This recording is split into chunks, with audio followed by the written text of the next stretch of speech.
Fala galera, GND Analisa na área. Hoje a gente vai falar do filme Maria Madalena, que estreou nesta quinta-feira nas salas de todo o Brasil. Para você que é do futuro, o filme está estreando aí dia 15 de março de 2018. Estreou dia 15 de março de 2018. Bom, falando do roteiro do filme, ele traz aí, narra a história, né, de Maria Madalena, da briga dela, como ela fez para sair de casa para poder seguir a Jesus. E aí a gente já começa pontuando o discurso do filme, né, que é um discurso de empoderamento feminino, um discurso de como a mulher tem voz, de como ela pode brigar para alcançar o seu espaço, lutar pelo que ela quer. E isso é interessante porque é um discurso atual, sendo que eles ambientaram no momento onde aqui isso não existia.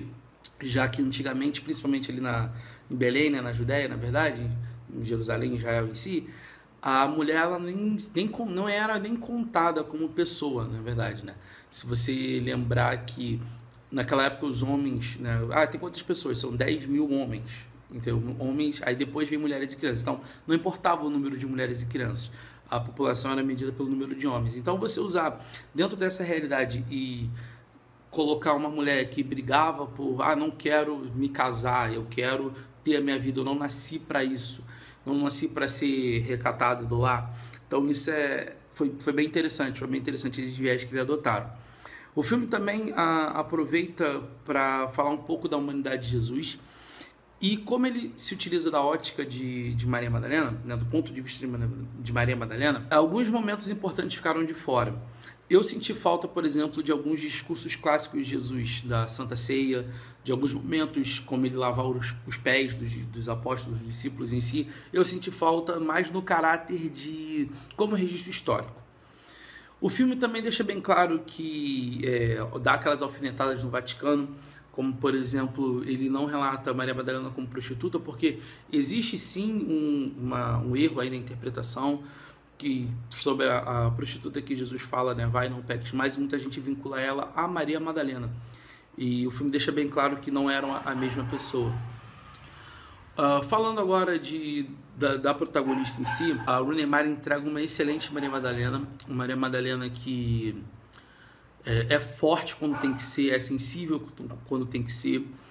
E na relação com Jesus, deixa assim bem no ar que pode ter acontecido alguma coisa, mas o filme não foca nisso, não aborda, não crava, não fala, eles tiveram um lance, eles não tiveram um lance.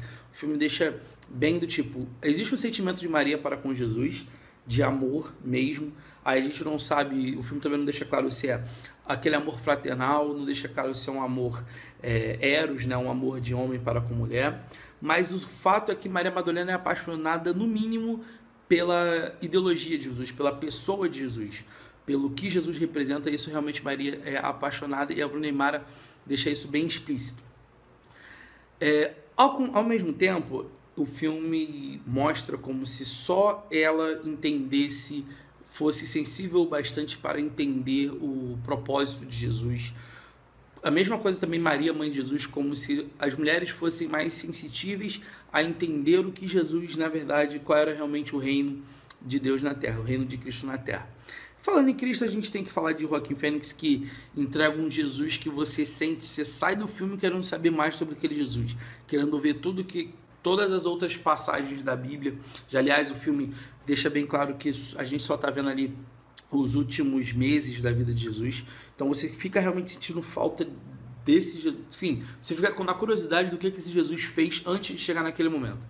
Porque é um Jesus que às vezes é um pouco lunático no olhar, assim, meio paranoico, porque mostrando que o que há na mente de Jesus, a nossa mente não consegue compreender, a gente não consegue alcançar os pensamentos de Jesus. E o Joaquim traz um Jesus bem palpável, bem verdadeiro, bem humano.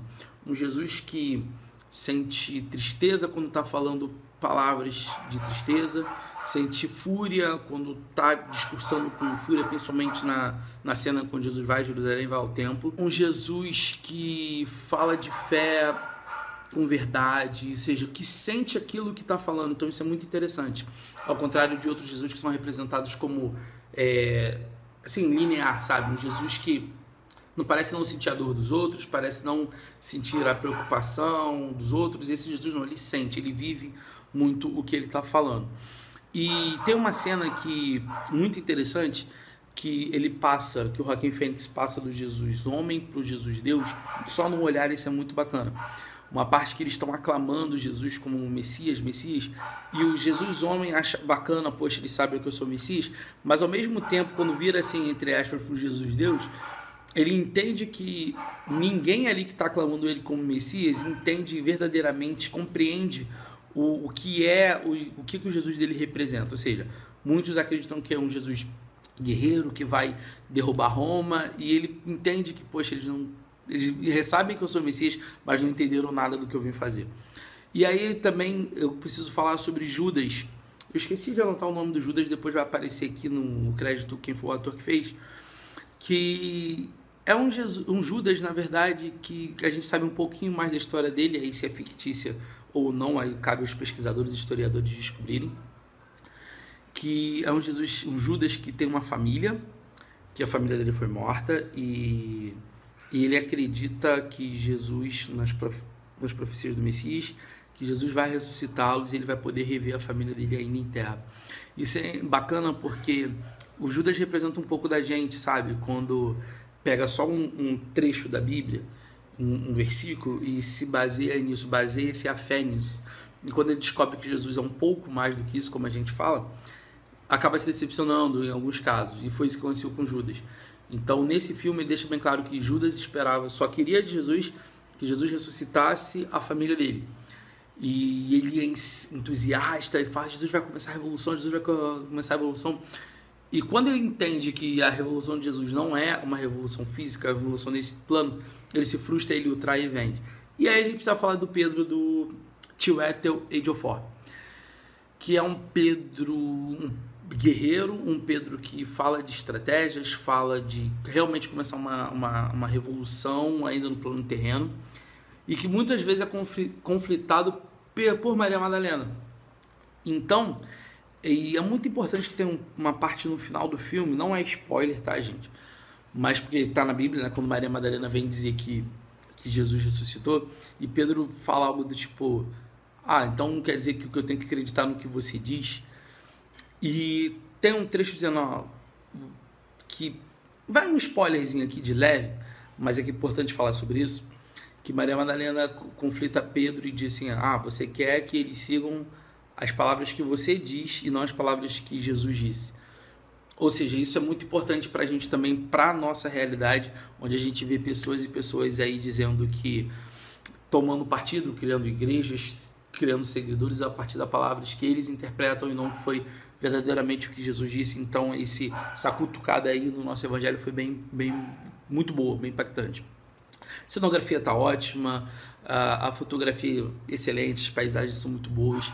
Mostra também um Jesus, assim, os discípulos bem sujos, né, que era de acordo com a época, ou seja, eles caminhavam terra, dormiam no chão, dormiam relento.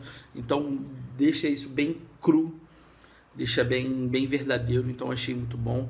A direção de arte também está excelente, ou seja, os lugares, tem ali um chroma key que eu achei que ficou bem legal quando fala de Jerusalém, né? Refazer o templo é muito importante, é muito difícil, na verdade. E deixa eu ver o que faltou. A trilha sonora também tá bem ok, não compromete, ou seja, nas partes que você tem que sentir pesar no coração, ela te impulsiona isso. E aí vai um problema no roteiro, que é uma barriga, que é outra cutucada do problema lá da Síria. Eu interpretei como problema na Síria. Você pode dizer aqui no comentário o que você achou. Que é uma parte que Jesus manda Pedro e Maria Madalena a levar o evangelho, eles vão até Samaria, e ali traz uma realidade dolorosa, uma realidade que crianças estão morrendo, que mulheres, que todo mundo morrendo de fome e tal. Quem conseguiu fugir, conseguiu. Quem não conseguiu está sofrendo. Então, eu achei como uma crítica do filme a situação dos refugiados, do tipo, não dos refugiados, mas quem está na Síria. Ou seja, quando um povo entra, briga, toma tudo que pode e deixa lá quem tiver com isso, não se preocupando com quem vai morrer ou não. O importante é que eu vou buscar aquilo que eu quero. Então eu achei isso bem interessante. apesar de ser uma barriga, porque se você tirar isso do roteiro, o filme segue naturalmente. Então esse é o que a gente pode dizer de Maria Madalena. Se eu pudesse dar, eu daria 3,5 estrelas de 5. Interpretações tão boas, o discurso tá bom. Eu achei um filme um pouco longo. Eu acho que se tirasse, por exemplo, essa sequência de Samaria e tirasse talvez uns 40% da história da Maria Madalena no começo, daria para você continuar entendendo o filme, daria para você continuar entendendo quem é a Maria Madalena e não deixaria ele tão longo. Em alguns momentos também que Jesus e a Maria Madalena estão conversando e tal. Então acho que se cortasse algumas coisas, o filme ficaria mais dinâmico. Não é um filme lento, tá? Não é um filme lento. Mas o filme ficaria bem mais dinâmico e talvez um pouco mais enxuto, eu acho que seria o ideal. Então, 3,5 estrelas para o filme. E espero que vocês curtam, se divirtam e venham aqui nos comentários falar de Maria Madalena, que está aí no cinema de todo o Brasil. Valeu, galera. Até a próxima e tchau.